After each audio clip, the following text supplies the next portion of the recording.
There's two feelings that you may have experienced before. One is burnout, and no one likes that. And then the second one, well, it's boredom. And for many, trying to even understand what boredom feels like in a system that's so used to chaos or instability, you might not have even touched. Ladies, welcome back to the podcast. I'm your host, Ashley, and today we're diving into boredom or burnout and why you need to know the difference. No one likes to burn out. Now, burnout doesn't have to just be working endlessly, countless times over and over again, where you find yourself in a position where you just cannot find anything to propel yourself forward. It can also come from working in something that you hate. It can be achieving success and still feeling this deep emptiness, no joy, no satisfaction, and just empty. Burnout doesn't have to be just exhaustion. My perception of burnout, or what I've come to learn and understand, and even looking on the internet, is this: burnout must mean that I'm just so exhausted that I end up in a hospital bed, so exhausted that I can't get out of my bed for 6 days, so exhausted that I just can't do anything. And I truly believe that that's not just burnout. It can be a form of. But if we look at the different variations that I just mentioned previously, like achieving success, and getting to it and being like, the fuck is this? This is not what I thought it was going to feel like. I felt relief, not joy, not satisfaction, not any of it. And it's like this gut urging, or at least I'm going to speak from my experience right now, this gut urging being like, what? I have to do this again? Like, this is not what I thought it was going to be. And so you'll reach a point where you'll be like, is this feeling worth it? And if it isn't, then you'll make a change. You'll system things better, structure things better. You just haven't worked out yet how to make things flow in your life that suit you, because we're all different. But systems and structures never fail us. It's just how they're set up for us as individuals. And then, of course, there is also the other side. There's, of course, then the other side, which is boredom. Boredom is an interesting subject because with the increase of technology, how quickly we can acquire things, call things, next day delivery, our iPhones, we don't ever have a chance to truly be bored. Not like when, well, I was going to say when we were growing up, but I'm not sure how old you are right now watching this. But for myself, I'm 33. When I grew up, boredom was in my middle name. I grew up in the country, and by country, I mean the Australian outback. So there was nothing. And if my siblings didn't want to play, then, well, off you go. Either find something to do or be bored, because boredom is creativity. But there's a select few of us that maybe we grew up in chaos. Maybe we're just addicted to chaos, the highs that it gives us, the chase that we get, the validation that it achieves. Boredom becomes something we don't want to experience. Boredom means silence. And silence means sitting with yourself. And when you sit with yourself, what do you hear? What do you have to reflect on? Is it how you showed up? Is it where you are in your life, where you want to be, where you're not going, where you thought you would be? Boredom tells us something. Boredom is also growth, because in the boredom is a chance for us to sit and reflect. And when we reflect, we can refine. And when we refine, well, we create better outcomes. But we're so addicted to whatever this is, technology, having everything now, the short dopamines.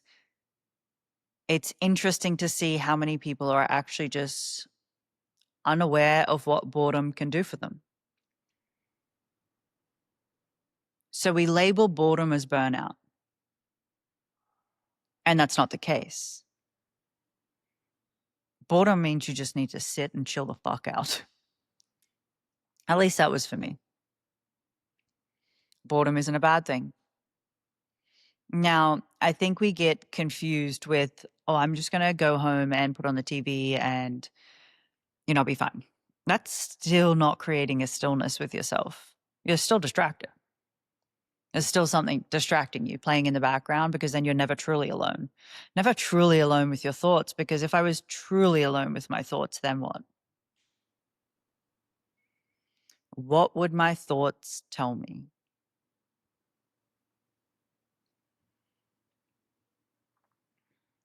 I was so addicted to chaos. I hated the idea of boredom.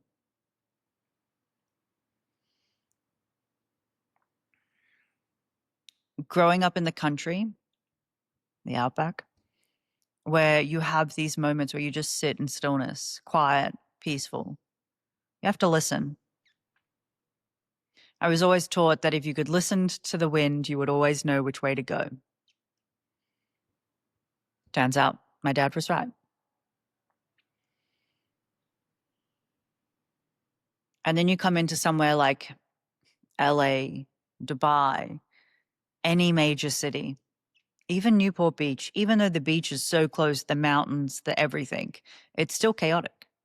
There's so much happening all the time that we never truly experience the level of boredom or stillness required to understand exactly what's going on within us.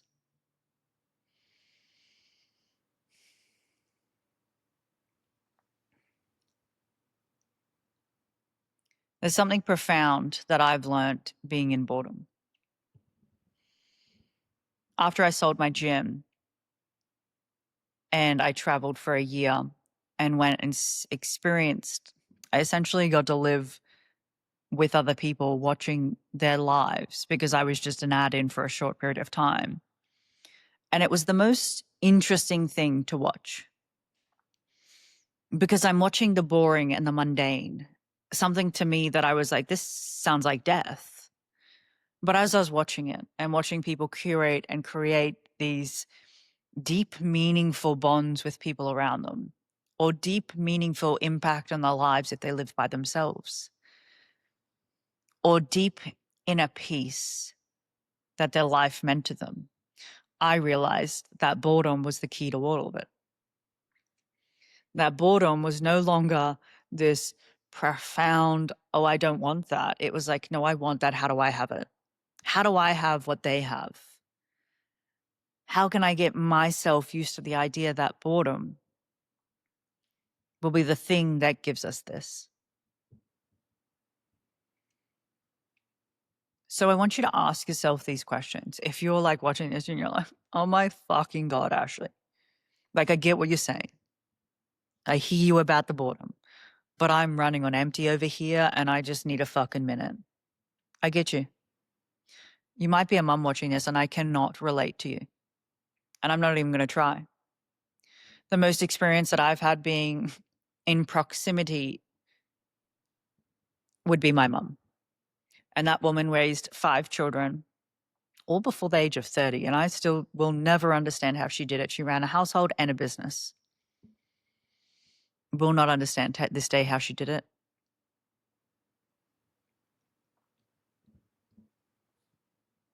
There is something profound about understanding and being able to pinpoint when you are truly burnt out and you just need some time and some recouping and some time to re-strategize, and that's okay. Or when you just are bored and you don't want to admit it to yourself. The first time I admitted out loud that I was bored, it was like, I'm so fucking bored. With boredom with me came with 2 ways. Find something to create in the outlet, sit in the boredom, pivot. I pivoted. That was probably the biggest learning learning lesson for me was understanding that boredom, while I was burnt out because I ran for 3 years, and I say ran, I mean from my problems, from addressing situations while building a business, just life happened in 3 years and I ran. And I was burnt out. It took me a year to recover. But I put that burnout down, the fact that I wouldn't allow myself to rest and create that boredom. So maybe you need to ask yourself, if you are burnt out, what would happen right now if I stopped? What would happen right now if I let myself rest? Because the smartest people know how to rest. So what would happen if I rest? Would I actually have time and stillness to recover properly? Or would I just think that if I keep outrunning myself here, I'll be fine? Rest. And that will heal the burnout. I truly believe that if we are chasing the things that we want, burnout doesn't really happen. I prefer to work in a sprint way. Sprint hard and fast, then rest. And go again and again and again. Some people prefer to graze, and it's equated to like a cow grazes. A lion hunts, rests, and goes again. That's how I prefer to operate, but it's over long periods. Is it the healthiest? Maybe not, but it works for me. Now that I've experienced boredom again in my life, I'm looking at something through a completely different lens. I want to know what it's like to be bored in the mundane and the same thing over and over again. Because I think in those boring moments, right, the most magical things are created, at least from my experience, what I was able to witness.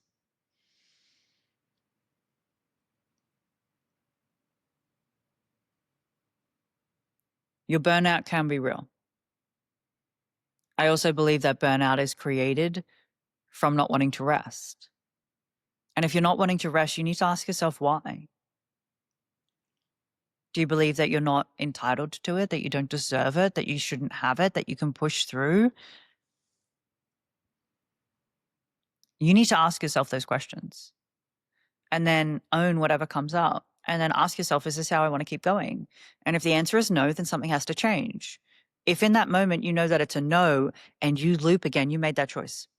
The moment you become conscious to it and you make the same motherfucking choice, on you.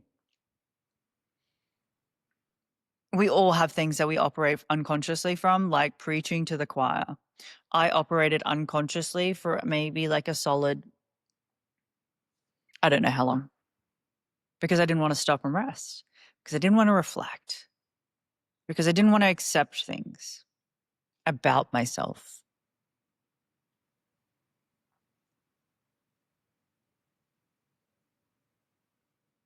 If you've made it this far, take out a piece of paper and pen and ask yourself, is what I'm experiencing boredom or burnout? And answer it correctly, honestly. If the answer is boredom,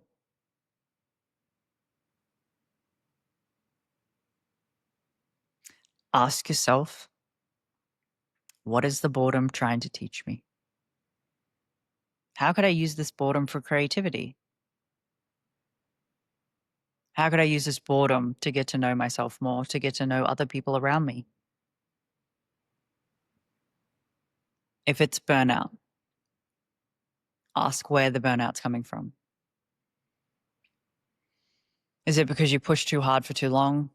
Is it because you're not doing something you enjoy?